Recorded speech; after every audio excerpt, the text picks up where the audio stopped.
So the smaller class size was very beneficial, especially for ethnic minority children. So remember, kids who are lower in SES, everything has the potential to impact them more so, have a greater influence, and this is no different. So kids who didn't have as much at home, they improved substantially in this environment. So what they also found is you should know this as well, because this is important. I really think this is important because it's a little counterintuitive to what most people would think. Putting a teacher's aide in a regular sized classroom had no effect. It was really the class size that was determining, or that was playing into the kids' learning abilities and their improvement. So importantly, please know this, putting a teacher's aide in that regular sized classroom had no impact whatsoever on the children's performance.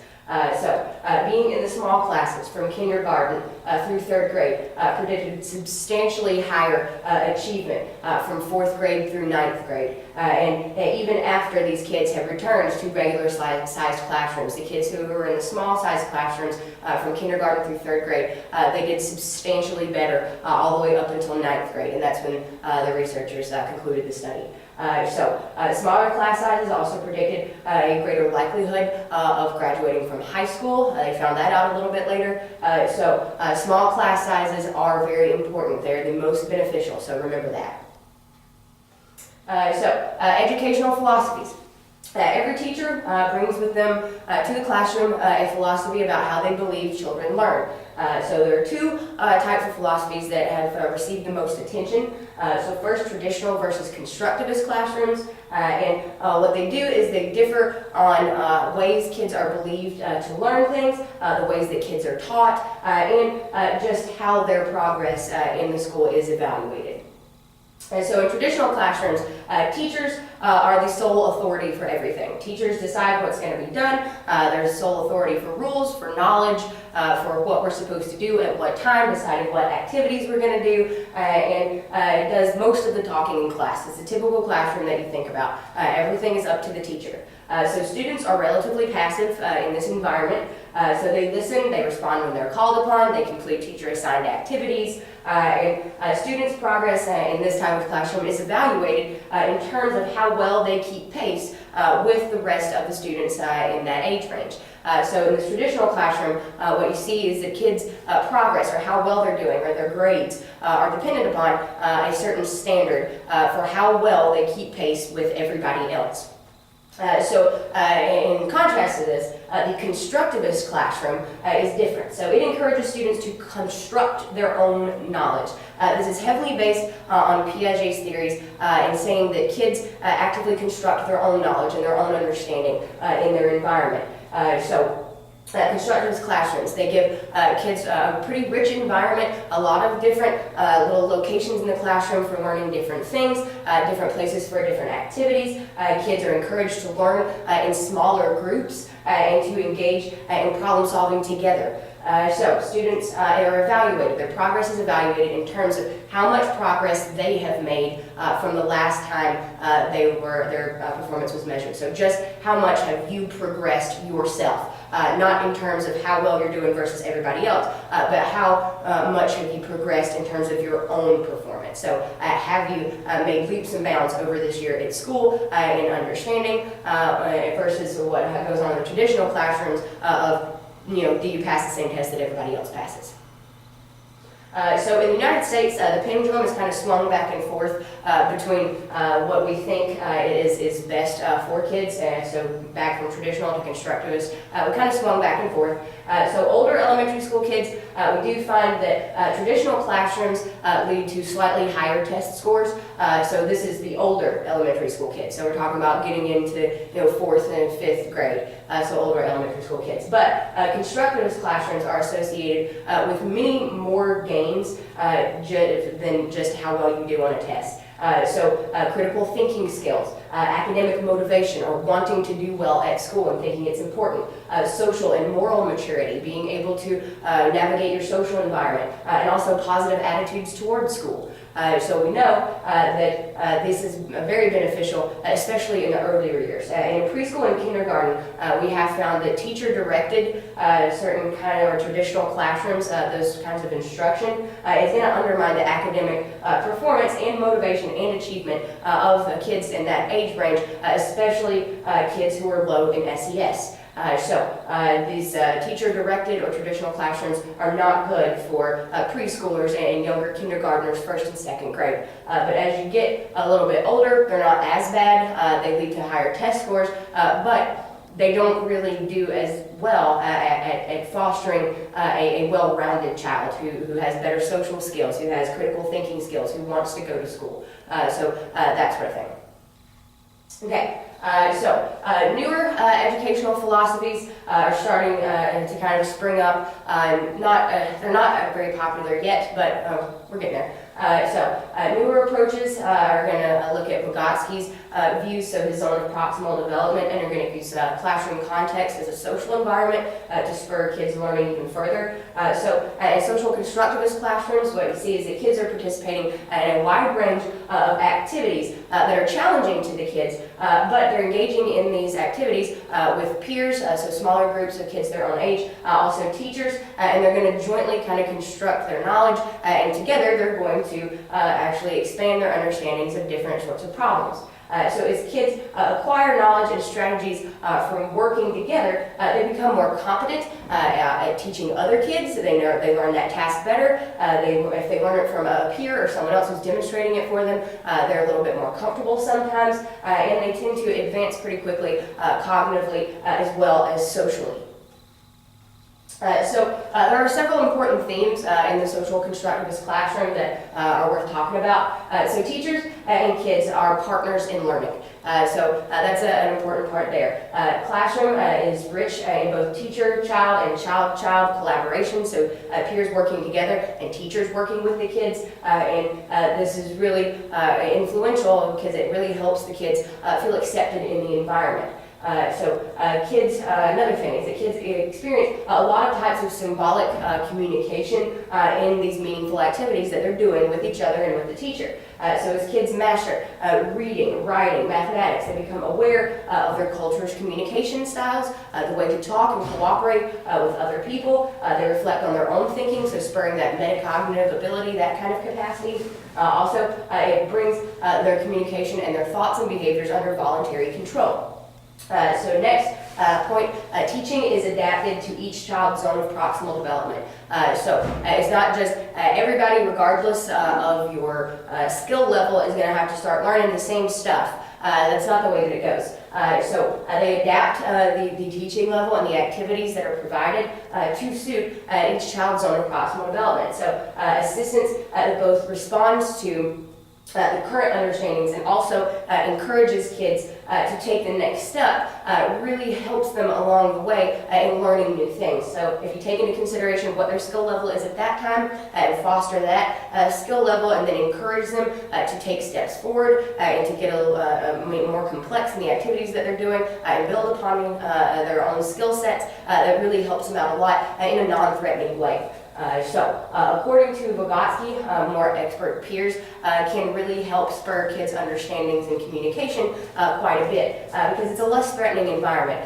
When they feel cooperation with another child, when they enjoy that, they're maybe in a friend setting or little best friends teaching each other something. This is called cooperative learning, and we have found that it is very beneficial. Cooperative learning, by definition, is where small groups of kids in classrooms work together toward common goals. So it's everybody cooperating to try to achieve the same task or solve the same problem. Everybody's in this together.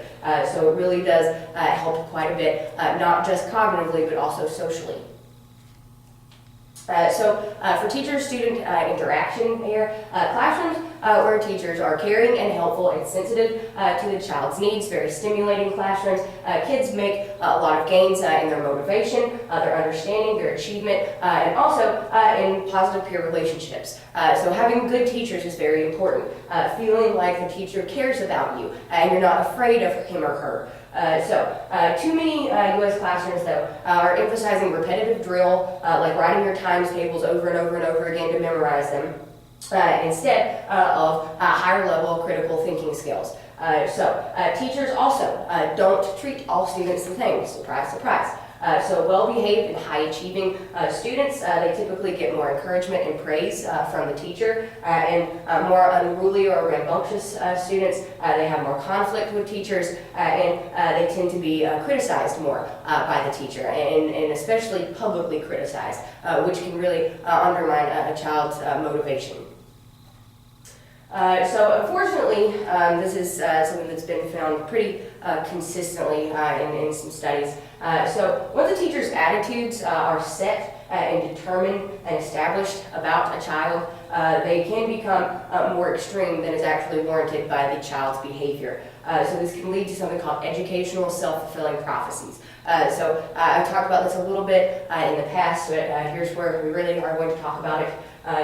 Educational self-fulfilling prophecies are where kids start to live up to the teacher's positive or negative expectations of the kid. If first day teacher decides little Johnny is pretty rambunctious, he's pretty unruly, what you're going to see is that regardless for the rest of the time that the kid is in that classroom, she's going to expect him to act out, to be rambunctious. She's probably going to criticize him more so than other kids. This is the effect is especially strong when teachers emphasize competition and also publicly compare students, and this comparison is obviously going to regularly favor some students over others. An example of this, I don't know if you guys, if this is still a thing that goes on in elementary school, but I know it was when I was a kid, the Accelerated Reader Program.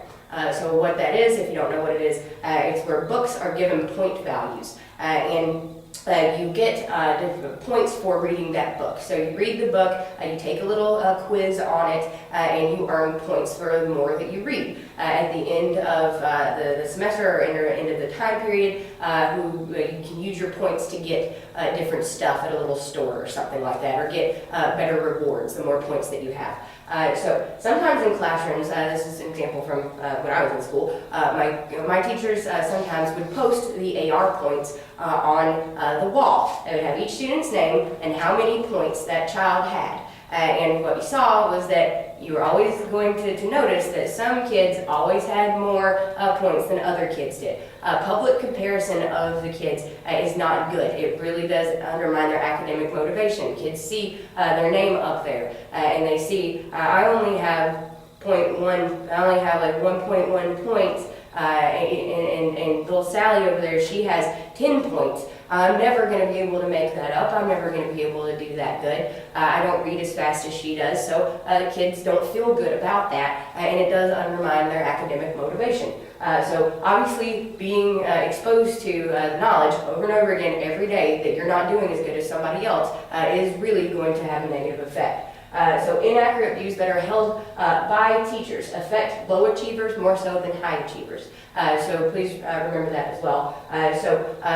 Teachers' attitudes towards kids, they do more so affect the lower achieving kids than they do the higher achieving kids. So when a teacher is critical of a child, a high-achieving student has past successes to fall back on. So maybe I didn't do really good on this spelling test. Maybe I failed this spelling test, or I didn't do very well. I didn't study very hard for this one, but I have, in previous weeks, I have scored pretty high and made 100 on spelling tests. So I've done pretty good in the past. So if a teacher criticizes that kid for this one thing that they did bad, then they have past successes to remember and fall back on. But the lower achieving students, they're more sensitive to that criticism, to these self-fulfilling prophecies. So when teachers criticize them, they don't have that long history of past successes to kind of fall back on. So this criticism typically tends to have a higher impact or a negative impact on these lower achieving kids. So let's talk about grouping practices. Grouping practices are something that are not good for kids. But they're very popular in a lot of school settings. So you might think that being in a group of kids match the same level of achievement or skill set is going to be beneficial, but actually it is not. In a lot of schools, kids are assigned to these homogeneous groups. So what this means is that kids of similar ability are in the same group. This is especially true for reading. So I remember when I was in elementary school, we had reading groups in first grade. You had the advanced group, you had the regular mid-level group, and then you had the slow reading group. And you weren't stupid, you knew which group you were in. You knew if you were in the low group, you knew if you were in the middle group, you knew if you were in the advanced group. This can be a very strong source of self-fulfilling prophecies. When you tend to always group the lower achieving students together and group the higher achieving students together, this really is not good because this is another public comparison of the kids and their skill level. This can be a very strong source of kids leading to these self-fulfilling prophecies and thinking that I'm in the slow reading group, I'm not as good as these other kids, I'm never going to be able to make that up. Low group students, as early as first grade, are more likely to be lower in SES. Minority students, they're more likely to be male, and they're more likely to get basic drills about facts and that kind of stuff. They engage in less discussion, and they typically tend to progress at a slower rate. Than the higher groups, they get an accelerated program. They're reading more sophisticated material, and the lower group kids aren't getting exposed to that, so they're not as challenged typically. So gradually, kids in the lower groups, their self-esteem declines, especially their academic self-esteem, their motivation declines. They don't really care as much about doing well because they're looking at that higher reading group and how advanced they are, and they're just like, I'll never make it there. Why do I even try? I myself was in the low reading group when I was in school, so I know what that is like. Not surprisingly, these homogeneous grouping practices, it does widen the gap between high achieving students and low achieving students. So putting them in these groups of the lower kids and the higher kids, it causes that gap to actually get wider. So maybe this higher reading group, these kids, they were only scoring about 5 points above the lower group. So then you group them together. The kids in the lower group, they get not as much stimulation. They get drill, repetition, that kind of stuff. But these kids up here, they're getting more stimulating reading material, more sophisticated stories that are more interesting to the kids. Motivation declines here, motivation might increase here, and what you see is that gap does widen. They get much better, much faster, and they're not progressing at as fast of a rate. Partially because of these sorts of findings, some schools have increased the heterogeneity of classrooms by combining 2 or 3 adjacent grades together. So maybe a first grade class with maybe a class of first and second graders, or second and third graders. So this would be where there are different grades in the same classroom. In these multi-grade classrooms, what you see is that academic achievement, self-esteem, how good you feel about school, your attitudes towards school, your motivation to do well are usually better in these multi-grade classrooms than in the single-grade classrooms. Maybe multi-grade grouping decreases competition between kids and is going to promote more cooperative learning, where the higher grade kids teaching the lower grade kids how to do this. It also fosters more positive relationships with peers. In these heterogeneous classrooms, how they differ from the grouping practices of homogeneous groups. So what you see in these multi-grade classrooms is that, if you have a classroom of second and third graders, the third graders are going to have a higher level of performance than the second graders are. But the second graders know why that is. They know the reason for that. Well, it's because they're a grade ahead of me. There's a reason for that. They can justify it. They understand why these kids are better than them. Instead of in a single grade classroom, the kids who are in the lower reading group versus the kids who are in the higher reading group, they're all in the same grade. So they know that this person is just literally better than me. There's no other justification for it. They don't think about any other justification. They're better than me, they're smarter than me, that's just the way that it is. Versus a multi-grade classroom where the kids who are at the higher skill level, they're a grade above them. So there's a reason for that. So they can justify it better, and it does lead to a lot more favorable outcomes.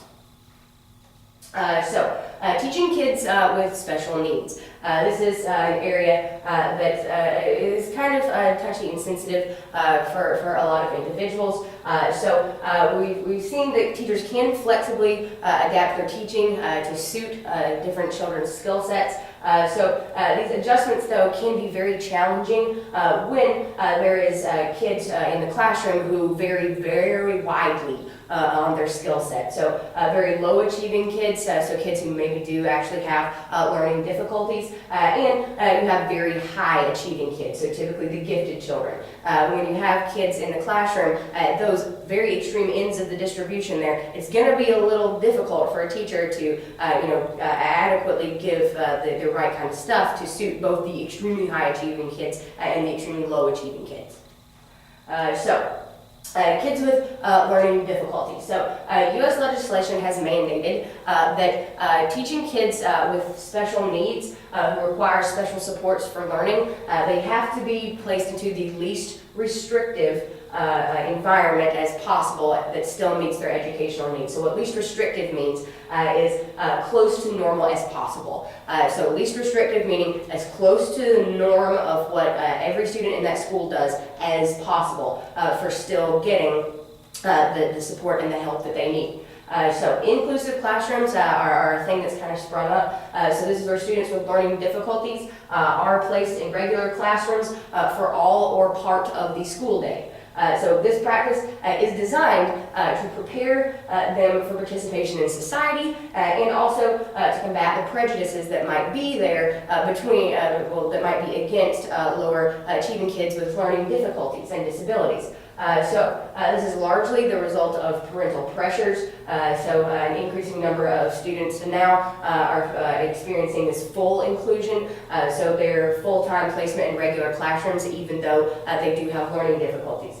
Some kids in these full inclusive classrooms have mild forms of mental retardation, so their IQs fall somewhere between 55 and 70. They also show problems in adaptive behavior or skills at everyday living.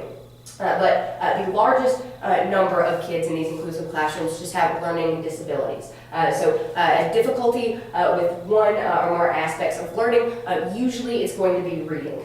Usually reading is going to be the area that someone has a learning difficulty in. So as a result, what you see is that their achievement is considerably behind what would be expected on the basis of their IQ. So their IQ is relatively good. It's high, it's normal, maybe average or above average, but they have just some problem with reading or with math, and that's where their difficulty is.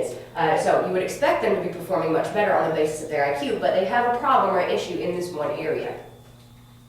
So some students in these inclusive classrooms do benefit academically, but many of them don't. A lot of them do not benefit from this inclusion in the classroom with everybody else. Achievement gains are going to depend on how severe the disability is and also how good the support services are that are available to them.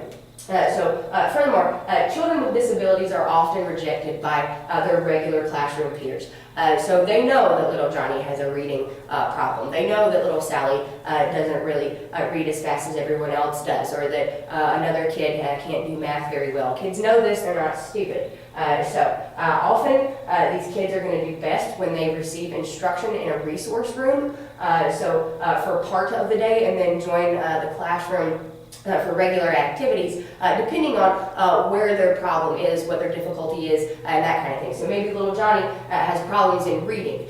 So you take him to a resource room and you help him out, give him extra support and extra help when the rest of the class is doing their reading sorts of activities. And then little Johnny comes back to the classroom for science and for history and for math. What you see there is that this is actually going to help out a lot more. So the special steps, if you are going to have a kid who is included in the regular classroom, either for all or part of the day, what needs to happen is that special steps have to be taken to promote positive peer relationships for these children, because kids can be mean. Kids can be very mean sometimes because they don't realize just how severe their actions and their words may be hurting someone else sometimes. Cooperative learning is a good thing. Peer tutoring experiences, that's going to be another positive thing. Making the kids interact together and making them cooperate with each other lets them develop a relationship with this child that may have a problem in some area. So it's going to improve their peer acceptance, and they're actually going to progress in their academic achievement as well. So the opposite end of the spectrum is the gifted children. So gifted kids display exceptional intellectual strengths, including creativity and talent, as well as a high IQ. One or two students, typically on average, one or two students in every grade are going to have IQ scores above 130. And that is going to be the standard definition of giftedness, is having an IQ above 130. However, there are other ways you can be gifted, like being creative and being talented in a specific area. High IQ kids, they tend to have more keen memories for things. They tend to have an exceptional capacity to solve very challenging problems. The recognition that intelligence tests do not sample the entire range of human mental skills has led to an expanded view of what being gifted can be. Previously in the past, the standard definition was IQ score above 130. That means you're gifted. Below it, you're not gifted. What now has happened is that we've emphasized the fact that not all human mental abilities are capped or measured on these mental tests. We've kind of redefined and to allow a more flexible definition of giftedness. Creativity and talent are two of these exceptions that we've made. Creativity is the ability to produce work that is original yet appropriate. It's new, it's original, it's novel, but it's appropriate for the situation or the task that you're doing. This is something that others have not thought of yet that is useful in some way to somebody. Tests of creative capacity. They do tap and measure divergent thinking, so the generation of multiple and unusual possibilities when faced with a task or problem. Just how many solutions to a certain thing can you come up with? How many uses for something can you come up with? If you're given this set of materials, can you make a specific thing? Or can you make something new with this set of materials? Divergent thinking is exactly the opposite of convergent thinking. Convergent thinking is arriving at a single correct answer, and this is what is asked of kids on intelligence tests. There is a single right answer, and you are asked to provide that answer, to figure that answer out on specific tests in the classroom. This is the type of thinking that is encouraged there. But divergent thinking is the generation of multiple solutions to something, so having no right or wrong answer. Highly creative kids are similar to kids with high IQs, and they're often better at some tasks than other tasks. There's a variety of tests that can tap different kinds of divergent thinking. Verbal measures, they might ask kids to name uses for common objects. Just how many ways can you use a hammer? How many different things can you use that for? Or if you give them a blanket, how many different uses can you come up with for this blanket? Figural sorts of measures, they might ask them to create a drawing based on a particular theme. Our theme is circles, our theme is outer space, our theme is barnyard animals, and just see how many original things that they can come up with that theme. Next, there are real-world problem measures. This is where kids are required to suggest solutions to everyday problems. Responses can be scored to these problems for the number of ideas generated and how original these ideas are. Real-world problem might be how to get from your car to work or into school when it is raining without getting wet and you don't use an umbrella. How many different ways can they figure out to solve that problem? Critics, though, everything has its critics, and this is no different. Critics of these measures are going to point out that they are poor predictors of creative accomplishments in everyday life. because they don't tap all of the complex cognitive skills that are necessary to contribute creatively in the real world. These critics are saying that, yeah, these kids might be creative, they might be able to come up with a million uses for a spoon or a hammer, but how many times does that really translate into being creative in real life? Well, answer is not very often. You have to foster creativity for it to actually emerge and be something that helps people in the real life. So involved in being creative and creatively contributing to society, you also have to figure out new and important problems. Creativity involves moving from being a problem solver to a problem finder. So to be creative in the real world, you have to find new problems that need to be solved. So that's one skill that these tests don't actually measure that is required for creative contributions later in life. To understand why people usually demonstrate creativity in only one or a few related areas, to help you understand that, consider this. Even individuals that are designated as gifted because they have a high IQ often show an even ability across academic subjects. You might have someone who is extremely gifted in math, but on average for reading ability or verbal ability. Creativity tends to be in a specific area, so maybe painting or problem solving or mechanics or something like that. So it tends to be in a single area. This is partially why definitions of giftedness have been extended to include talent. Talent is outstanding performance in a specific area. Not only